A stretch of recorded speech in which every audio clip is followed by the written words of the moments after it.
welcome to the journey of Nesper Raven, a low internet scrub as he works his way up to being a master of Street Fighter 4. Obviously, he has a long ways to go, but thanks to the help of all the anonymous people on the internet, he'll get advice as you watch him just get mauled like this almost every week. So come, join, laugh with me as we watch Journey from Scrub to Average.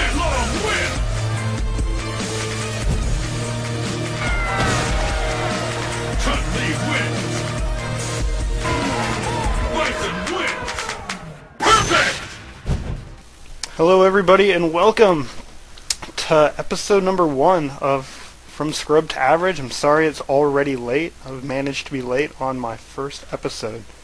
That's actually terrible. But I have had a bit of a long week as a little bit of an excuse.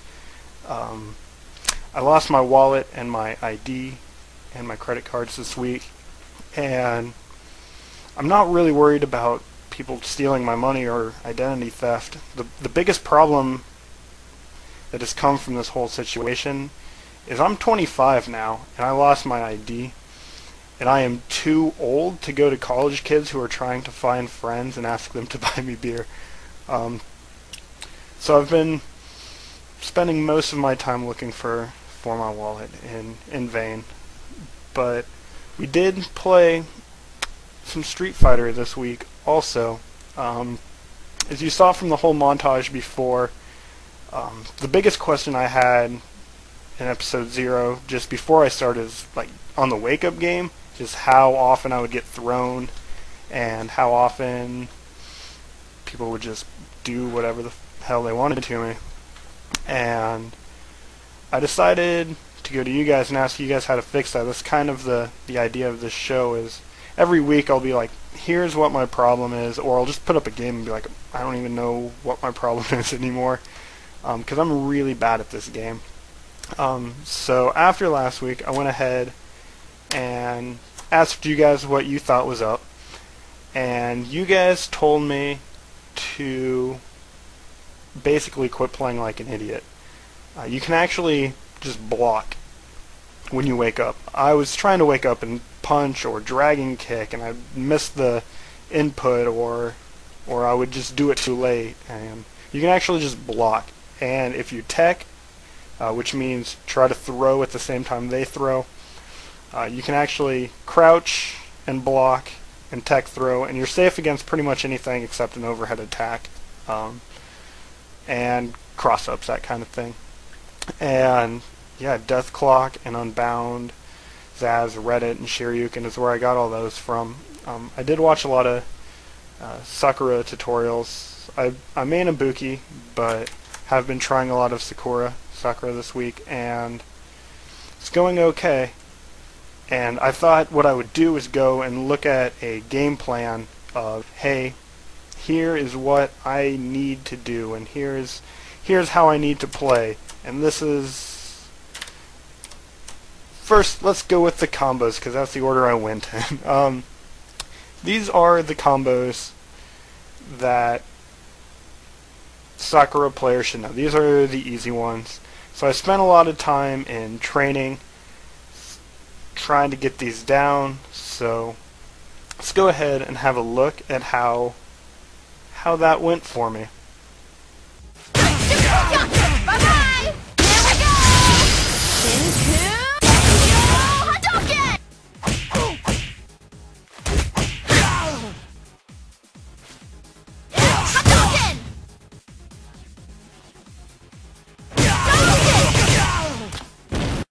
So as you can see, I managed to learn almost none of those combos in the week of playing. Because I'm very used to playing Ibuki, where when I want to do a combo, I just hit the keys as fast as I can, and Ibuki magically does a combo, and it's a 6-hit combo, and it's just magical. I can't do that with Sakura. So what that made me do this week was become very aware of positioning in a match, and I think this is actually one of the most important things I could have learned. I had to read up a lot about footsies. And basically the idea is you take your longest, well, what I was doing was I was taking my longest attack and taking, or my fastest attack, just depending on what it was, and trying to stay just barely out of range of that. And it really helped my Ibuki as well. I kind of quit relying on mashing out those combos and just played for positioning. So we will show you a few examples of just footsing and being in a good position, whether it be before you engage, whether it be when you knock your opponent down, is where I found the whole idea is to try to draw your opponent into making a mistake. And I play a lot of bad players because if I only play good players, I'll just get too angry. So yeah, have a look at some of these games, the footsie position, how I'm just far enough away. Most of them with the Ibuki I use towards the middle kick, which is an overhead, which does good if they try to block low, and then I can usually get a sweep off pretty quick. I don't know if that's because they're not paying attention or if it actually combos. And Sakura, I have to use it a lot. And on wake-ups, how many people will wake up and try to hurricane kick me, or wake up and try to, yeah, just not hurricane kicks. Gosh, I'm bad. Dragon punch. So I draw a lot of dragon punches out, and you can really punish somebody for doing that. So let's go ahead and take a look at how those go. This is it. The fight. How long will it? Fire shot! Fire shot! Fire shot!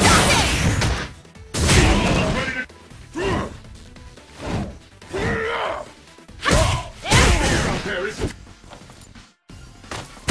KO!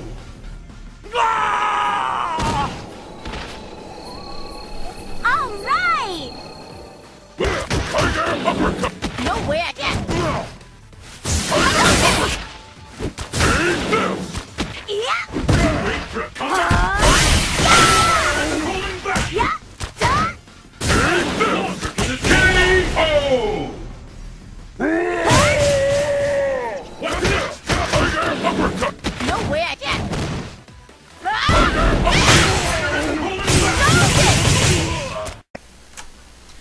So there you have a few examples of footsies and a few examples of trying to draw things out of your opponent.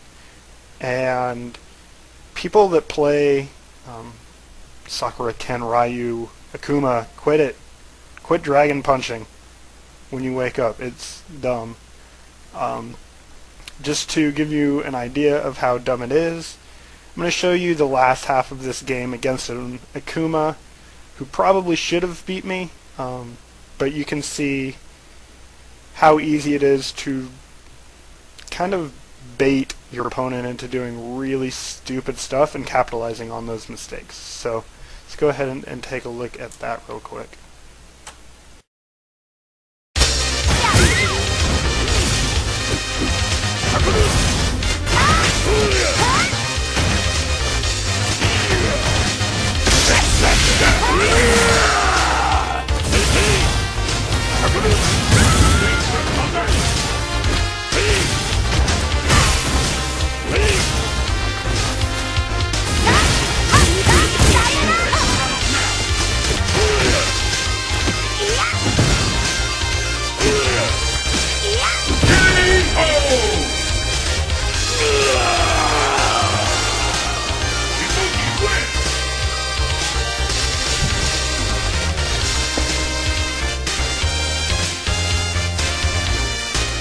So that is going to do it for part 1 of episode number 1. We'll be right back. You're finally going to get to watch some full games in part 2. Yeah, so hang around. Thanks for watching this far. We're going to have some words from our sponsors real quick.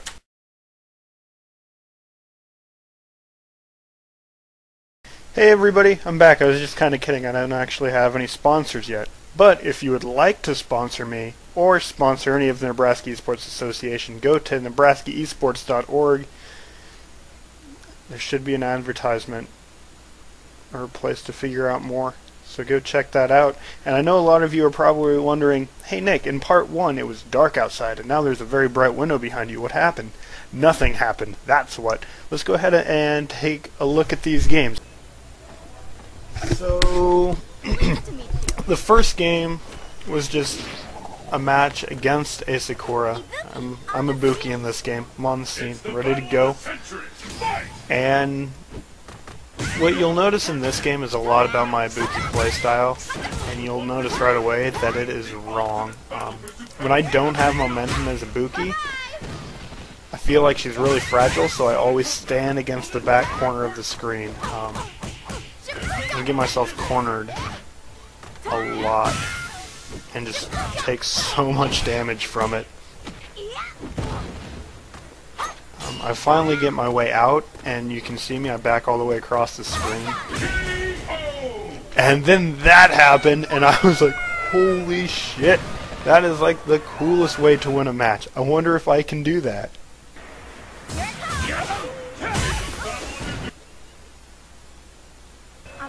Nope, it turns out I can't.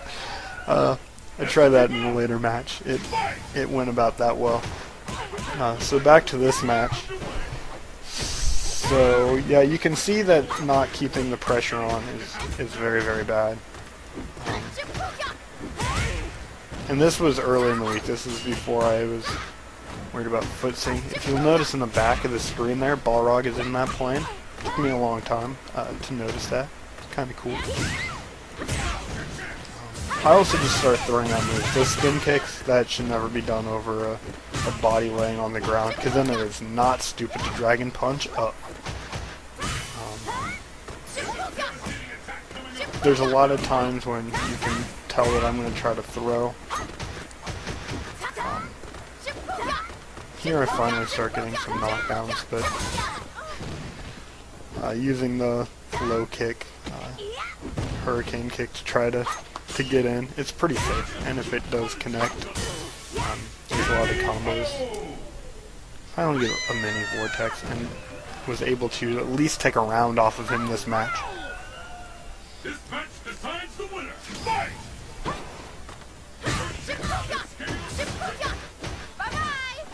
See, I really like his Sakura playstyle. He's very, very in your face, and he's hitting his combos. Clearly much better at Sakura than I am. There I just tried to cross him up and just confuse him. It didn't work. I should have just neck breakered. I have full meter. I'm almost ready to call this one. It doesn't get any more intense than this.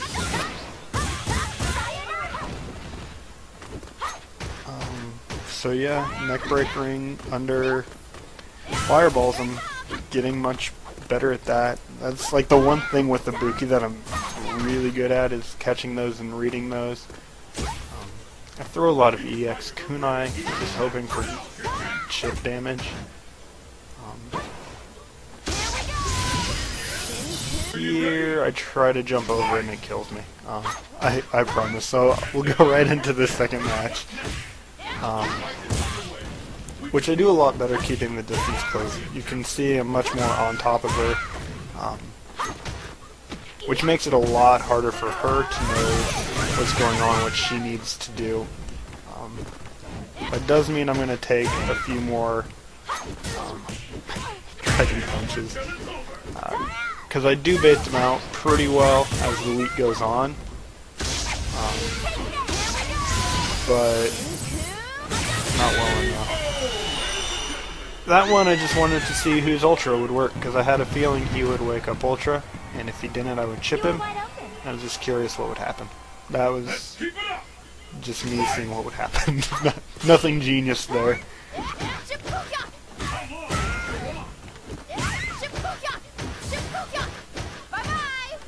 He came out guns blazing that round. And I get backed into the corner, but go on the aggressive. Draw out a dragon punch. He was able to get a lot off on me. in the previous round, so not surprising that he tries to do it again. Hadouken! And I'm hiding in the back corner. Because I like just letting all my momentum go away.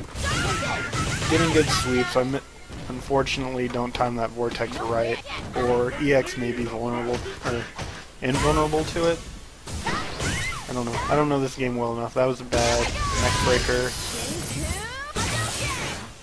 Oh, I've messed enough of those to just know that you can jump over them. I actually always mess up that when I play Sakura, and I always throw them high and get a lot of people trying to jump over it. He's gonna try to Dragon Punch me again, and I'm gonna neck breaker it. Because that's all you need to do to somebody who's spamming moves with Ibuki. You wait for them to mess up. Keeping the pressure on them is what causes them to mess up sooner. Now we're going to actually watch that game against Gang, where I tried the full screen punch in the head. I don't know what it's called. I forget to hit the punch button is what happens on it. So not very smart. My Sakura's a lot better, makes me play with a lot better fundamentals.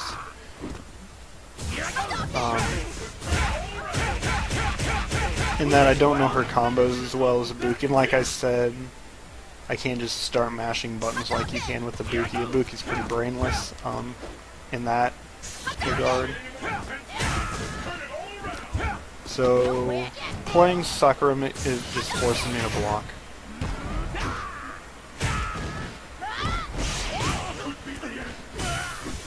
And keep the pressure on. That could have been a much better combo.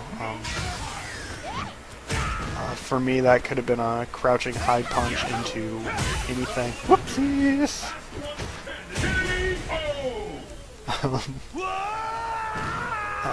But yeah, just easy combos. High punch into... or hard punch into hard punch Shoryuken.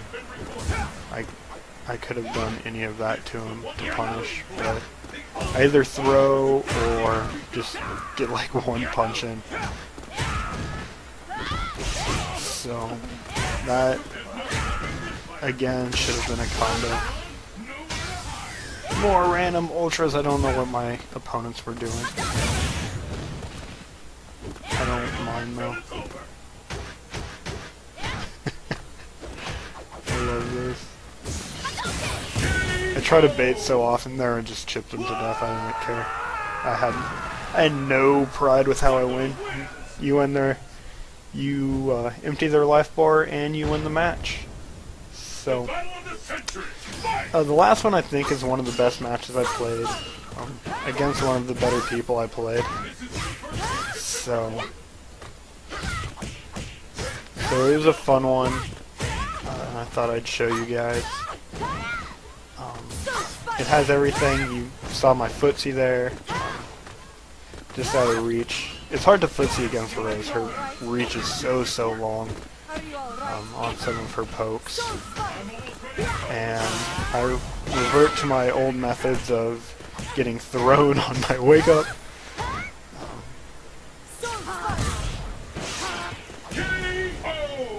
And then I just dash into it. You'll see me backing up a lot in this one, but it's more so just to get spacing so I'm not so close, and it's not to end momentum of anybody or get out of the way. It's oh, I love those two. Beginning of the match, or beginning of the second round, if I haven't done any of those, I like throwing out because I almost never use my meter, and Ibuki almost always has meter to throw out. So there I was able to punish one of her pokes, and I Dragon Punched because she was walking. If she would have backed up a little, I wouldn't have done it. There, I dropped a combo. And another random ultra!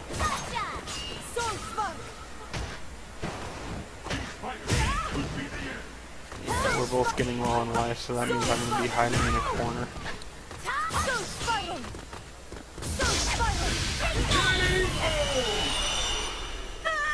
And then there you go, ultraing. Using that ultra to go through a fireball. You were wide is way, way cooler than using the neck breaker to go through that fireball.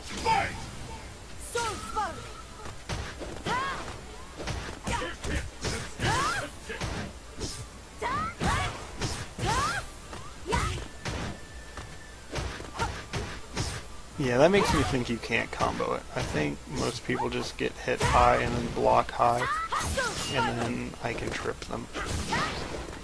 I don't think it would work against other people. Thrown out neck breakers like it's candy at a parade.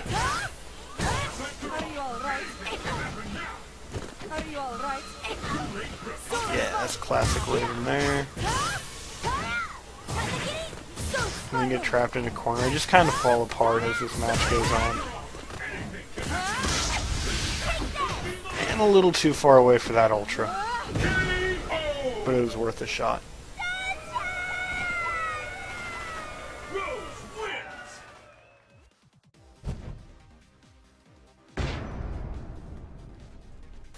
There you have it. Episode number 1 of From Scrub to Average. I hope you enjoyed it. Thank you everybody for all your feedback from Reddit and from YouTube and from anywhere I can get it. These will be airing on my stream. You can go to the blog section, just find me there on nebraskaesports.org. Find me there. Tuesdays at 7. So watch me Tuesdays at 7 on the Nebraska Esports page. And they'll probably, I don't know how soon they'll be up on YouTube after the showing. So hopefully I can get them up there pretty quick for you. So thank you very much for watching, and I'll see you next week. Until then, I'll miss you.